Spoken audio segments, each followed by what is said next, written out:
Welcome back. You're with us on Trading Hour. As promised, let's get that conversation going with Maneesh Dangi, who's from Macro Mosaic Investing and Research. Maneesh, thank you for joining in. Great to have you with us. And, good at least that you're around. Some of us are working at the end of the year. And what a year it's been for the Indian equity market, right? It's just been up and away. So let's just get your broad thoughts as we're closing out 23 and getting into 24, because the narrative has changed dramatically. A couple of months back when we were speaking with you, the US 10-year was at 5%. People were discussing whether it's a hard landing or what sort of landing. And now things seem a lot more mellow. Do you expect this to continue as we step into the new year? Hi, good morning. So last time when we discussed was of the view that the big show in town is going to be bonds for whole of rest of 23 and 24. And I continue to believe that very likely either we enter in a softish landing for US or a very, very severe sort of significant slowdown in US. In either case, bonds are going to be rallying. And to a certain extent, some of it, a glimpse of it is already out, that the rates are sort of sharply off by 100 odd basis point or even more. I continue to believe that either of the setups likely to play out, bonds will be significantly lower next December when we talk. I think you had given us a number of 3.5%, Maneesh, by end of next year, or the immediate goalpost. Well, we're almost at 3.8%. Given the way yields have rapidly come down, do you think yields could go even lower than 3.5%? First of all, I'm impressed that you talked to so many guests and you remember the forecast of each of us. So nice of you. I agree that 3.5 is a base case, and I wouldn't be surprised if it's actually significantly more. Right now, both bonds and equities have pivoted to believe that there's going to be a very soft, no recession landing in US, and Fed would be ahead of the curve. There is a sort of a decent chance that 2022 and briefly in 2023 markets were baking in that Fed would be behind the curve and there's going to be a severe slowdown and recession in US. So I wouldn't be surprised if that turns out to be a case, and which is why 3.5 though remains a base case. I wouldn't be surprised that the bonds pierces 3% in US. That's not my base case, but yeah, it's very, very it's something that as a betting man you won't not sort of consider as part of your scenarios. Oh, that'll be quite a change, right? From the 5% levels and the peaks in October of this year to perhaps the 3.5% even lower. So Maneesh, then what could that possibly mean for stocks then, as people keep moving towards US bonds?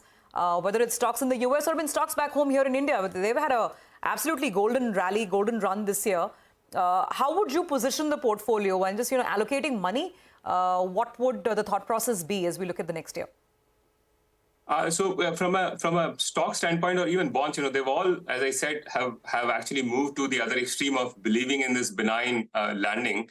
And if there were to be a surprise in terms of US economy actually entering in recession, rest of the world in any way is not a very healthy place. It's likely that there's going to be a significant downturn in earnings in US, but also in most other places in the world. And that would mean that the stocks won't really do well. So typically in recessions, good 80-90% chance that into the first rate cut, markets don't bottom. So to that extent, it's you can't say that very convincingly if you're an asset allocator that, stocks would actually rally if rates were to be cut for the reasons like US recession. It's US recession is not being baked in right now by all asset markets, including US dollar, and which is why stocks are rallying right now. I think markets have been oscillating from one believing in one setup to another, and you shouldn't sort of be too shocked that markets get into January, February again starting to believe the US is not necessarily a good place and will have a significant slowdown, and that would mean stocks won't do well. So as I said, if an asset allocator, I think in either setups, it's very likely that the bonds do very well. US dollar weakens briefly after the counter-cyclical move of dollar is over into the US recession, and stocks likely don't do well. So tell us how this plays out, right? You're saying markets right now are still expecting the US economy to not create a do-well soft landing. But eventually, sometime in the first half or maybe even the first quarter of 2024, the markets will come around to expecting maybe a hard landing or a recession, and that will precipitate Fed cutting rates. Tell us the timeline of how you expect the sequence of events to play out, and when could the first rate cut be by Fed, and what would be the extent of rate cuts next year? So a couple of things. One, of course, last time also in November, I talked about, mid-June, July is when I see that, basically authorities begin to recognize that US is into recession. A typical SAM rule sort of will likely kick in by March, where you would see unemployment rate would have risen by more than 50 basis points on quarterly average basis, from the bottom, which is at 390 or 4% in US. And that would mean that, stocks and bonds will begin to embrace this scenario, which is an alternate setup that, Fed is not going to secure a softish landing, and you will have a recession. And that is when, even right now, when S&P 500 is baking in about 10-15% rise in earnings, we'll have to unwind all of it, because in recession, it's very, very unlikely. It's never happens that, US earnings actually grow. And that would mean that initially both P and earning expectations re-rate. By June, July, August, you will see a little bit of either a full-fledged recession or partial recession being priced in by market. So this is happening in US. While in India, we are in a mid-cycle. There is absolutely no case of India entering into a recession. Of course, that doesn't happen in an economy, unlike situations like COVID. A little bit of a mid-cycle slowdown could play out, but because there's going to be a crude settling lower because of US recession, it's likely that Indian rupee will begin to appreciate.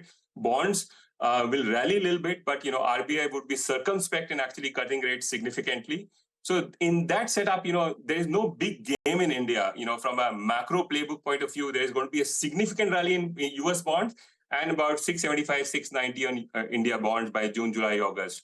By then, of course, FIs would have started to come in India in a significant manner, but in Indian bonds, not in Indian equities. So that's the playbook of 2024, in my view.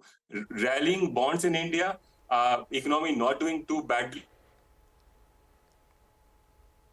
Okay. I think we've just lost that link with Maneesh, but he was just recapping the overall viewpoint that perhaps stocks in India and in the US are overstating or overdoing the case of this Goldilocks soft landing in the US. And perhaps, we get into a scenario where there is a bit of a US recession that plays out, and therefore earnings could be a little more muted in the US and perhaps muddling along here in India as well. Maneesh, thank you very much. We'll leave it on that note for today. Good having you on the show as always, and I wish you season's greetings as well. Chat again soon. Quick break on that note. We'll come back on the other side. A recent Colliers India report suggests that India's office leasing market has reached record-breaking levels in the fourth quarter of 23. More on this on the other side.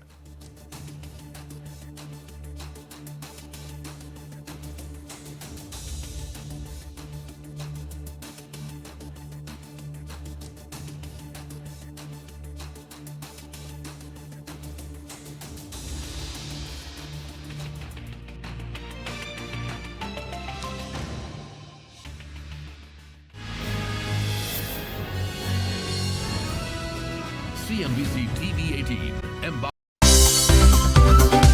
Thank you for watching CNBC TV 18, and do follow us on all our social media platforms for news, updates and more.